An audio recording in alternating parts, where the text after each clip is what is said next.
Hello class 7th students. मैं आज आपको शब्द शक्ति पढ़ा रही हूँ। इसको आप अपनी अगर नई कॉपी है तो नई में और नहीं तो पुरानी कॉपी में नोट कर लीजिएगा। ये आपकी बुक है व्याकरण संबोध। ये देख लीजिए, व्याकरण संबोध ये बुक है। इसी में से आज मैं आपको शब्द शक्ति पढ़ा रही हूँ। सबसे पहले मैं आपको पढ़ाऊंगी अनेक शब्दों के लिए एक शब्द। तो अनेक शब्दों के लिए एक शब्द के किसी शब्द को हम या तो वाक्य में कह सकते हैं या फिर उसके स्थान पर हम एक शब्द का प्रयोग कर सकते हैं। उसको हम कहते हैं अनेक शब्दों के लिए एक शब्द, और उसका भी वही अर्थ होता है जैसे इसमें उदाहरण दिए हुए हैं, नभ में उड़ने वाला। तो इसको हम नभ में उड़ने वाला भी कह सकते हैं, या फिर हम इसके लिए एक शब्द प्रयोग करेंगे नवजल। जल में जन्म लेने वाला, तो जल में जन्म लेने वाला जलज, जलज कहते हैं कमल को।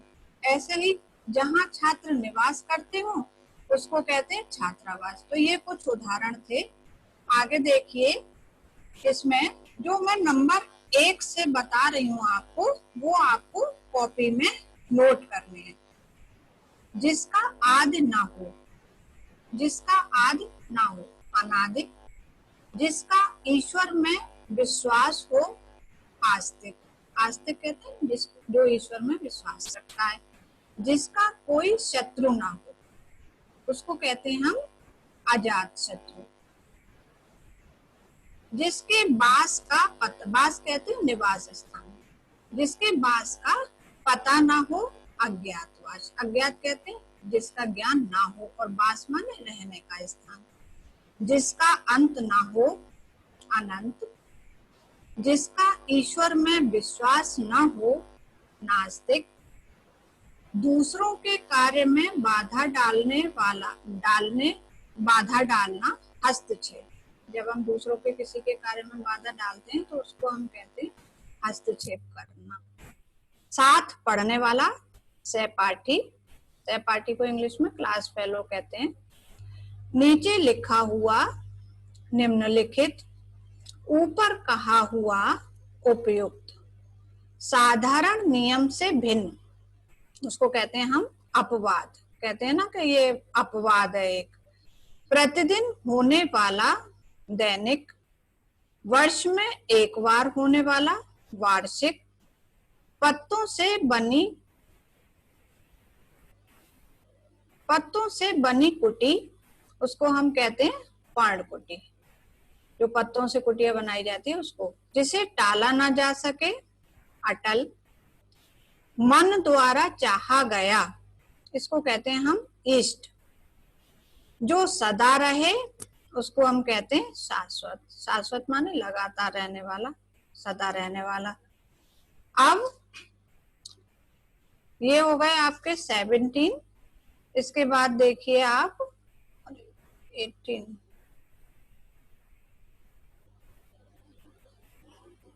अब देखिए नंबर 18, बड़ा भाई, अग्रज। जिसे अक्षरों का ज्ञान ना हो, निरक्षर।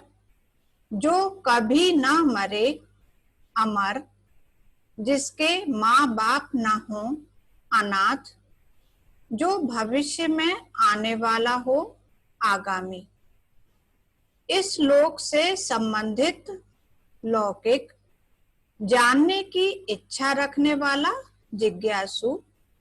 अधिक बरसात होना, अतिवृष्टि। ये आपके अनेक शब्दों के लिए एक शब्द 25 है। इन्हें आप अपनी कॉपी में नोट कर लें। अब मैं आपको पर्यायवाची बता रही हूँ।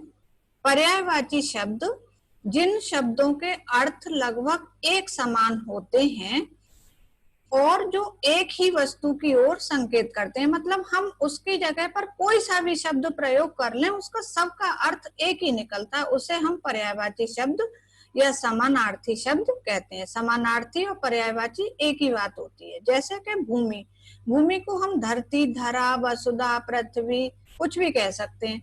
ऐसे ही हम चंद्रमा को शशि, शशि, राकेश, इंदु, ये सारी चीजें कह सकते हैं।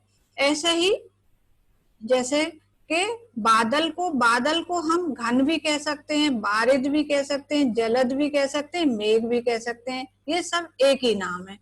नाव को हम नाव के भी हम नैया भी कह सकते हैं, तरणी भी कह सकते हैं और पोत भी कह सकते हैं।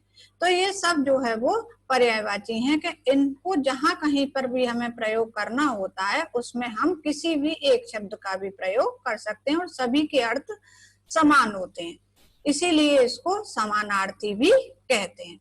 यहाँ पर मैं आपको कुछ पशु पक्षी और कीट कहते हैं कीड़ों से संबंधित पर्यायवाची बता रही हूँ। जैसे पहला वाला है बकरा, बकरा को अज, छाग, पाठा ये सब कहते हैं। कछुआ, कछुए को हम कूर्म, कमठ, कच्छप ये सब कह सकते हैं। गीदड़, गीदड़ को हम श्यार, जम्बुक, श्रृगाल ये कहते हैं। कोयल को हम पिग, कोकिला, श्यामा और भी हैं इसके, पर आपको 3-3 नोट करने हैं। मेंढक, मेंढक के मंडूक, दरदुर, दादुर ये नाम है। मक्खी के मक्षिका, माखी, माछी। अब है खटमल, खटमल के स्वेदज, उड़ुस, खटकीड़ा।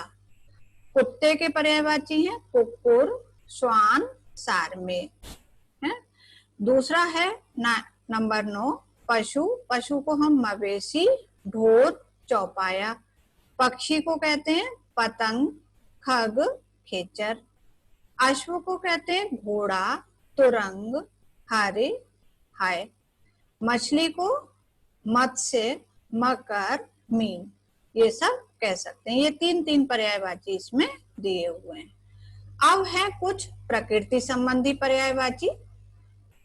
प्रकृति में जो पेड़ पौधे ये सब, नदी, सागर ये सब चीजें आती हैं, तो इसमें पेड़ के पर्यायवाची हैं वृक्ष, पादप, द्रुम, तरु भी कह सकते हैं इसको। उपवन के उद्यान, वाटिका, बाग। नदी के तरंगिणी, सरिता, तटनी। सागर के रत्नाकर, उदधि, समुद्र, जलधि भी होता है इसका, पर यहाँ पर 3 ही 3 दिए हुए हैं। पानी, पानी का जल है बारी, नीर, तोय। पर्वत का नग, भूदर, शैल, पहाड़। सुबह का भोर, प्रातः काल, सवेरा।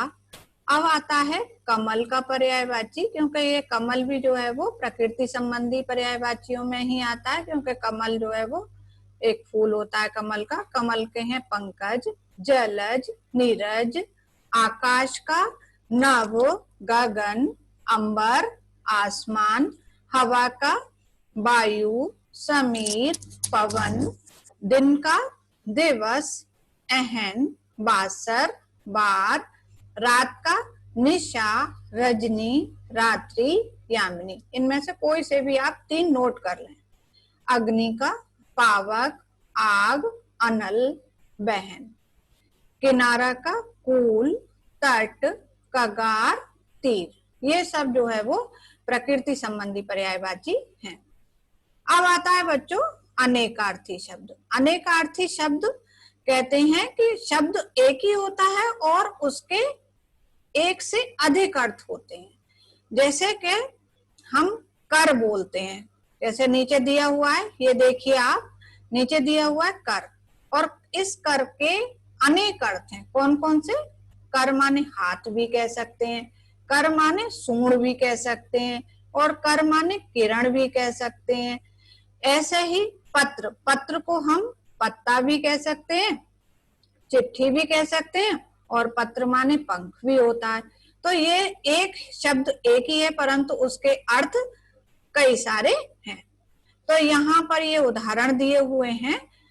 इसकी परिभाषा है, ऐसे शब्द जिनकी वर्तनी, वर्तनी कहते हैं उच्चारण को, एक समान हो परंतु उसका अर्थ भिन्न भिन्न या अलग हो, उसे हम अनेकार्थी शब्द कहते हैं। अब मैं कुछ अनेकार्थी शब्द आपको बता रही हूँ, इनको आपको लिखना है जो नंबर 1 से है। ये आपको कॉपी में नोट करने हैं। आराम, आराम का बगीचा, विश्राम और शांति। शेर का एक जंगली जानवर और गजल का भी शेर, शेर शायरी कहते हैं ना वो। स्नेह को प्रेम भी कहते हैं और तेल भी कहते हैं। भाव को कीमत भी कहते हैं और भावना भी, के हमारे अंदर ये भाव छिपे हुए हैं, भाव माने भावना। मुद्रा, मुद्रा को हम धन भी कहते हैं और हाव भाव भी कहते हैं, कि मतलब प्रसन्न मुद्रा या दुखित मुद्रा। तो इस तरीके से मन, मन का मतलब है गणित में तोल 40 किलो। इसका मतलब होता है पहले जो है वो शेर और मन चला करते थे, तो उस समय जो है वो मन कहते थे, जैसे क्विंटल वगैरह होते हैं आजकल, किलो, ग्राम, इस तरीके से। तो ये 40 किलो का एक मन होता था। मणि भी कह सकते हैं और व्यक्ति का मन, के हमारा मन। दूसरा ख्याल, ख्याल को हम कहते हैं ध्यान और गायकी का एक प्रकार, जो वैसे गायकी में कई तरह के वो प्रयोग किए जाते हैं, उसको हम ख्याल भी कहते हैं। गोल, गोल को हम वृत्त भी कहते हैं, फुटबॉल का गोल भी कहते हैं और शून्य भी कहते हैं, शून्य जीरो जिसको कहते हैं। कुल, कुल का वंश भी है, सारा भी है और पक्षियों की आवाज भी है। मंजिल का रास्ता, लक्ष्य, भवनतल, भवनतल मतलब भवन के नीचे का भाग, जो नीचे वाली मंजिल होती है उसको, जो ग्राउंड फ्लोर होती है उसको हम भवनतल कहते हैं। खेत, खेत को हम खेत, खलिहान और मरना भी कहते हैं, कि खेत रहना, खेत रहना माने मरना। भर का भरना और एक निपात है। तो ये हो गए आपके अनेकार्थी शब्द।